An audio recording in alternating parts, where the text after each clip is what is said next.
My role at SubQuery is head of business development, and that's difficult to explain in terms of what it does because in a tech company like SubQuery, it covers a lot of things, right? It's about talking to our customers as much as possible, working with our development and engineering teams to make sure that they're building the right thing for our customers, and figure out ways that we can make it easier for more people to build new applications on SubQuery. So pretty broad. Yeah, so at the moment it's kind of like we first thing we wake up is we've got many customers in Europe, which is obviously the opposite side of the world from us here in New Zealand. So mostly it's checking, first thing in the morning, checking our Telegram accounts, our Slack, even our Discord, just for like anything that's come up for our customers, any questions they have. Heading into the office or working from home these days, and it could be something around, my day could be anything around writing a press release or an article about a new feature we've done, talking to some customers about how they might use SubQuery a bit more, helping set up the grants program, and then of course having a lot of phone calls with a lot of our customers around the world, and usually they're in the afternoon. So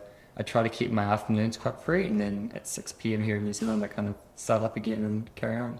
Yeah, it's quite good, right? So SubQuery is growing really quickly in a really fast, short time, and I think everyone at SubQuery works very hard and likes to work hard because they can see the output of their work, I guess. Because you're in a small team that if I do this and it happens, you don't have any bureaucracy to go through, or you don't have to get like a huge amount of approval for stuff. You just do it. And there's things that we do for our customers that we might think about one day, we might do it that day, and then we might release it that night. And that's one of the best things about working in a small company like SubQuery, is that we're not afraid to give it a go.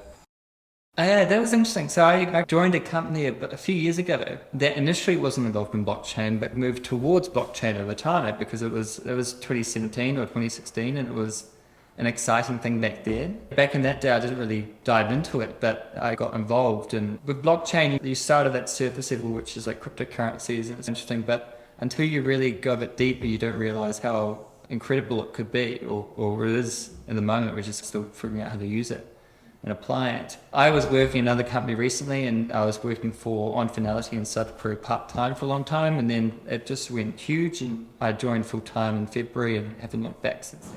Yeah, it's a great question, and there's lots of influencers in our space, right? There's so many big influencers out there that do a good job. We do a lot of work in Polkadot, and I think one of the things that Polkadot can do better is explaining the value of Polkadot and the differentiation of Polkadot to other blockchain networks to the average person, right? It's a very developer-focused community. If you're a developer in crypto, really you're in like Polkadot or you're in Ethereum.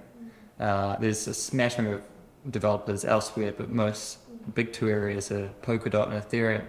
And developers understand the potential of Polkadot, but I don't think the retail audience or the community out there understand it as much.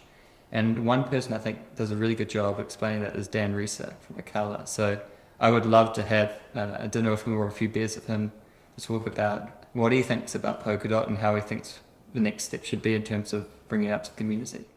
Yeah, that's a good question. And I ask this a lot to our customers.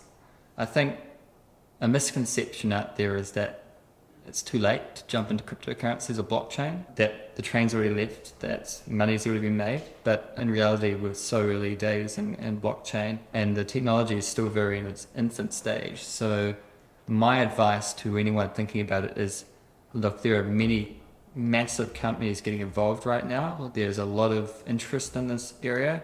The maturity of the technology is only just coming through now. So now's the perfect time to get involved in blockchain and in cryptocurrencies, but yeah, blockchain more specifically. I studied software engineering at university, which is one of those things that people don't know much. But I started as a software engineer, and I've worked as a software engineer for many years. I can write code. I'm pretty terrible at writing code. I'm not that good, but I can write some code, and occasionally I will write code or fix something or try to suggest some improvements, but I'm way out of my depth sometimes, especially in this blockchain. My customers are very developer, all developers and all building their own applications. So we've been able to speak their language in terms of this is what this does and how it solves your problems and how you might use it in a way that they understand really helps. I think we've got some goals with SubQuery, and I want to make sure that we can achieve those goals, but without burning out. I think there's a lot of people in crypto that are pushing really hard, and there's a lot of people that have pushed too hard over some time.